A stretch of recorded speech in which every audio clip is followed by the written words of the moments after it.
Welcome back to another new video on Vedic Astrology. This is going to be the first video of the playlist Remedies, in which I'm going to focus remedies for each and every areas of your life.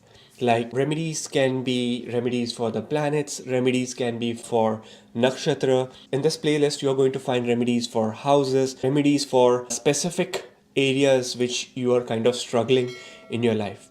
It can be your career, it can be remedies for your marriage, it can be remedies related to health. How can you kind of really improve your health and so on. So remedies are very significant and they do play important role, and believe me guys, remedies, they do work.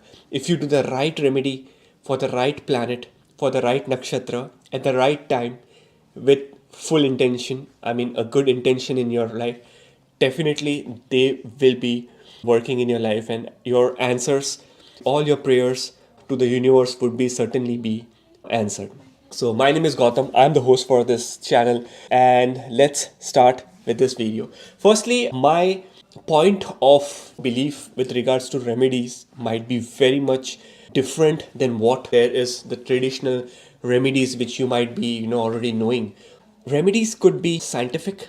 Remedies can also be traditional remedies. So under scientific remedies, remedies which could really apply in your life and which can, without any tantra, any kind of mantra, any kind of gemstones, those scientific remedies, they do really work.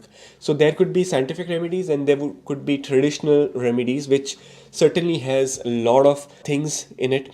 Typically the types of remedies which prevails under the scope of Vedic astrology, firstly very powerful mantras. So mantras is one type of remedy which do works. If you chant the right mantra at the right hour in the day as per your horoscope, as per your birth chart, then definitely mantras can bring those vibrational changes in your life. And mantras are something which are mentioned in these old Vedas. When astrology or when Jyotisha was written, at that time there were a lot of mantras which were written in our Vedic scripture. So certainly mantras do have powers to bring a lot of changes in life.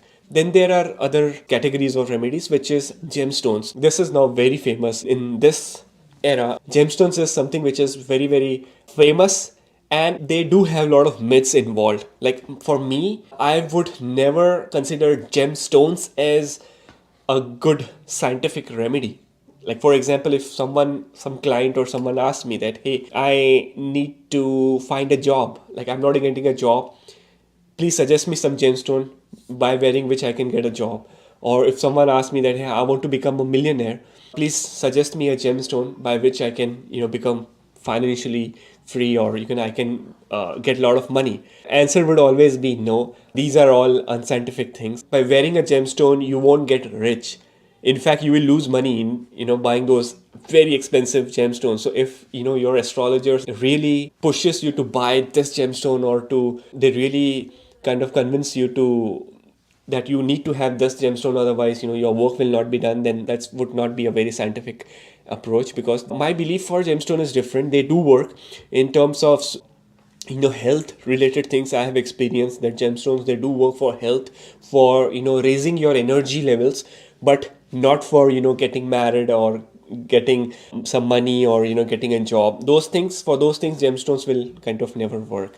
Another category would be Rudraksha, which are very less expensive than those expensive gemstones, but the Rudraksha do have powers to kind of bring a lot of vibrational changes related to spirituality, meditation, yoga. If you have health issues, if you have issues related to anxiety, related to insomnia, health issues related to blood pressure, cholesterol, maybe some kind of serious health issues too, Rudraksha has powers to kind of really heal. There are so many different types of Rudraksha. You must have heard about one-faced Ekmukhi Rudraksha, Panchmukhi Rudraksha, Seven-Mukhi Rudraksha, goes all the way to so many types of Rudraksha. So again, every Rudraksha is linked with some planets or some nakshatra. So, wearing the right Rudraksha can kind of bring changes. Otherwise, it doesn't make any sense to just buy any Rudraksha. So Rudraksha is one category of remedies.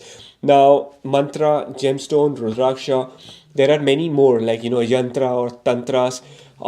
They do work. My belief for that is Yantra and Tantra are also part of puja or part, puja part. Those, expensive puja parts which, astrologers or panditji might recommend that hey, you have Kalsarp dosh, or oh my god, you have Manglik, so you are Manglik, so you have to do this puja. You have this dosha or that kind of unscientific doshas.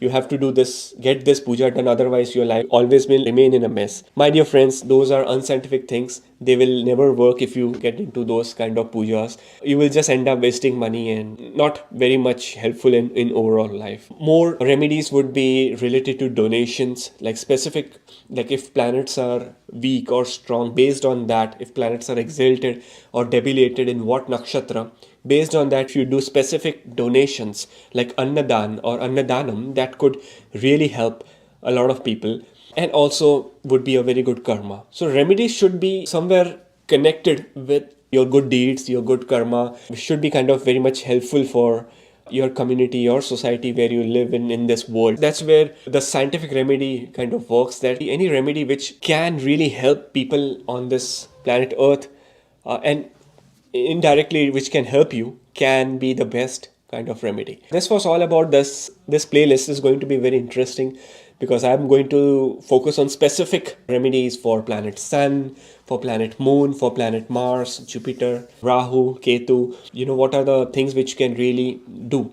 Just to give an example, if you are not getting married and you're looking for a life partner, or if you're looking for your soul mate, and through your birth chart, based on specific nakshatra, based on specific house, if I recommend that, okay, you're born in Mumbai and you're searching for your life partner within Mumbai, and nothing is working, so there could be something which is wrong. Your efforts, your karma might be in the wrong direction. Birth chart is very important, and it's very powerful tool which can kind of give you idea about how can you really find the right soulmate. And for many things, I'm just giving example related to marriage, but yeah, it can give you direction that hey, for you long distance relationship seems to be significant, so certainly find someone who is in a different state or different province or different country. That's where you are going to get married. So that the source of getting married could be easily seen from the birth chart through certain remedies. So remedies becomes very kind of critical topic. And we have 9 planets, we have 27 nakshatras, we have remedies for every one of them, we have 12 houses, we have 12 zodiac signs. So you can imagine there are, if I do permutation and combination of 9, 12, 27, 12, there are going to be more than 1,000 remedies. And why not? Because if you're looking for specific thing in your life, you have to focus on the specific kind of remedy that could really help, that could really work. Okay, thank you very much for watching this video. I'm going to do a lot of videos under this playlist, remedies. If you enjoyed this video, do comment below. Let me know if you have any questions, and also give a thumbs up or like this video. I'll see you next time with another new video on Vedic astrology. Thank you.